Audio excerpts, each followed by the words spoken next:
Hey everyone, welcome to the second edition of Oakland Overtime. Alongside Jason Ross Jr., I'm Jenna Rose. We're here at the Elaine Lee Track and Field Complex.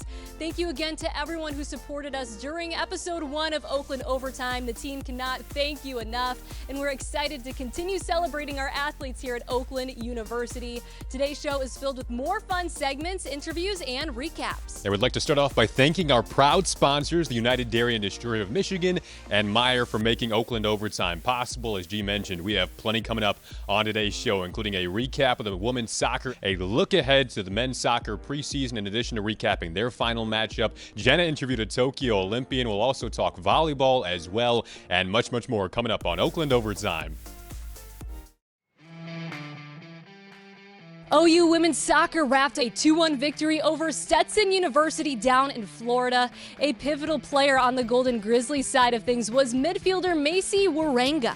Yeah, Warenga scored the first goal of what at one point was a 1-1 game heading into the 70th minute down in Florida, until Warenga put her own personal stamp on that match by converting on a penalty kick opportunity to make it 2-1. Oakland did not surrender that lead and ended exhibition play on a high note. Warenga is picking up where she left off on her offensive momentum from last season, where she earned herself Horizon League Player of the Week. Depth and resiliency are the words that head coach Wanpa uses to describe this team, especially after an amazing bounce-back win on one of the hottest days of the year down in Florida. It was one of the hottest days of the year, and that's why we have to bring up this picture of the team enjoying a very well-deserved ice cream afterwards. We learned it was a 105-degree heat index that day. Looks pretty tasty, G. I think I deserve some ice cream, but they certainly do a lot more than I do. Yeah, they definitely do. Very well deserved after that satisfying win. Macy was kind enough to join us on this edition of Oakland Overtime, and we'll get to her interview later in the show. Now it's time for a segment of Behind the Black and Gold.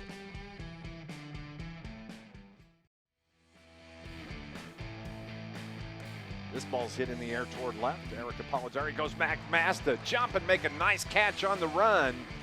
Erica Polidori flashing the leather in left field.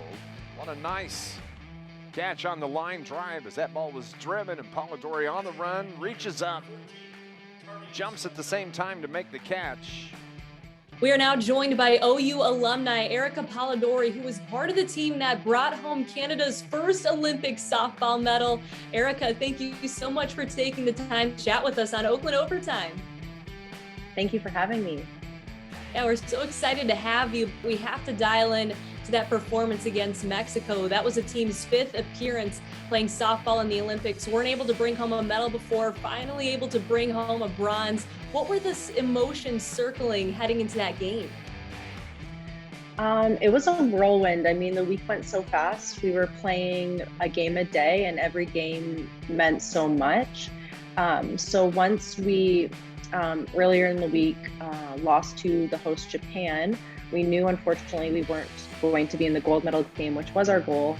But then we kind of quickly had to turn around, finish our last games, and know that we were playing for bronze. So it was a big game, huge moment. We played them earlier in the tournament, and we just kind of had to know what our plan was and how we wanted to execute. And I think we did a great job. You know, you guys were able to bounce back. Mexico had to defeat Italy and Australia to get into that game. You talked about the plan. What was the defensive game plan when you were facing the team? Well, internationally, we're pretty familiar with all the teams. So we just had to know how our pitchers were going to pitch certain hitters, how we wanted to kind of move around defensively. And then, you know, as hitters on the offensive side, just being prepared for their pitchers, what pitches they throw, and trying to, you know, do everything we can to just get some runs across. It was a slide back and forth in the beginning stages of the game, but you guys were able to take the lead in the 5th inning. What were the emotions within the team when you guys knew after the 7th that you just brought home the bronze? It was so exciting. I mean, we had a couple of players from the '08 Olympics, the last time the sport was in the Olympic Games. And for them, to come back and get the medal. And for the newer girls, obviously it was our first time at the Olympics. It just was very special. Our group has worked really, really hard. What's really exciting about your journey in the softball world was that you did come to play at Oakland University in your senior year at 2014. You led the team in hits, home runs, and just talk to us about what it was like to play at OU.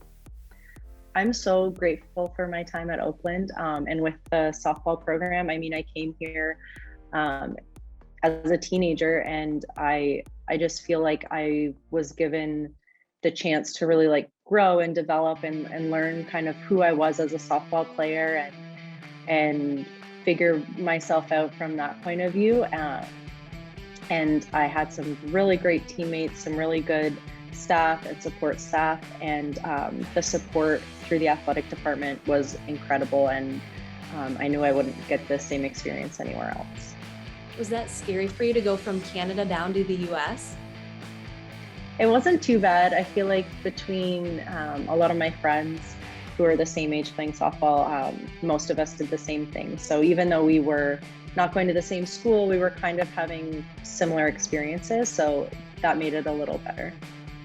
And playing the tough competition that's in the league when you were with Oakland, what learning lessons did you carry on with you as you expanded your softball career, eventually leading to the Olympic Games? I think just understanding like it's really cool how softball is a team sport, but also on the flip side of that there's kind of a bit of an individual performance. So doing whatever I could from my end to help the team, and then in turn trying bigger picture to help the team and the other players as much as I could, and just making it a team effort, but also giving obviously my best effort all the time. Absolutely. And lastly, Erica, before we let you go, is there anything that you would like to add about your time at Oakland or just your softball career in general? I'm just, like I said, so grateful for the opportunity. I know I wouldn't be where I am today if it wasn't for everything that the athletic department did for me, my coaches, even the School of Nursing. I was able to juggle both my degree and the athletic side of it. So like I said, just a one-of-a-kind opportunity, and I'm just very, very grateful for it. Once a Golden Grizzly, always a Golden Grizzly. Erica, thank you so much for your time today, and congratulations. Thank you so much. A few weeks removed now from the Tokyo Olympics, no matter the sport, no matter the circumstances, summer or winter, the Olympic Games always have a special place in the heart of any sports fan. And to watch stories like Erica Polidori being a part of Team Canada win their first medal, so wonderful. And gee, when there is a Golden Grizzly involved, it makes it that much better. It's extremely special. Again, thank you to Erica for joining us on Oakland Overtime.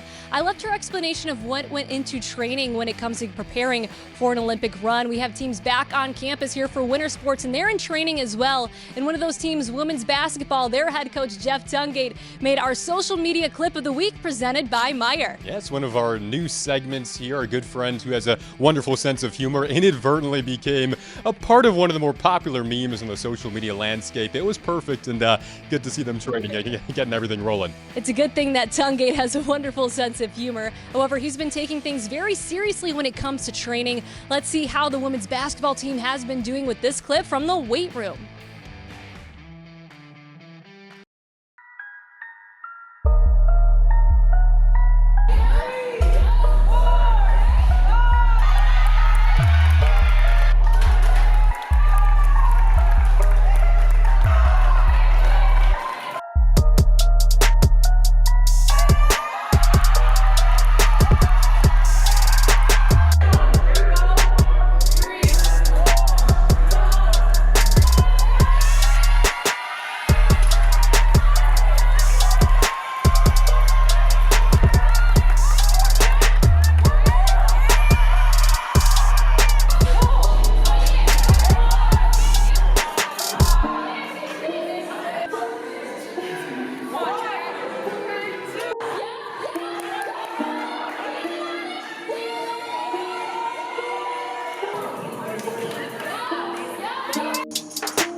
Now it's time to talk to our United Dairy Industry of Michigan Student Athlete of the Week. It's Macy Warenga of women's soccer.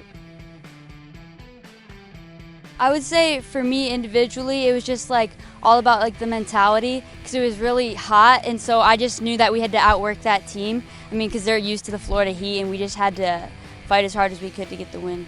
Well, it was kind of like a quick turnaround. I feel like we were making a lot of progress like in the spring, and so I think just to keep continuing to like put in the work and build that momentum moving forward into the fall. I feel like, I mean, like I said, we've been building a lot of momentum since probably like my freshman year, and so we just kept getting better, and I feel like we just have an all-around like really good team. Like now the girls that were sophomores are now becoming seniors, so it's great to see that like we have a lot more experience and on the team. So yeah, I feel like a lot of the girls, like I look up to them a lot, and we all have a really good like culture and environment. So I feel like just our team culture like really helps shape, I feel like, the team. Huge thank you to Macy for joining us here on Oakland Overtime.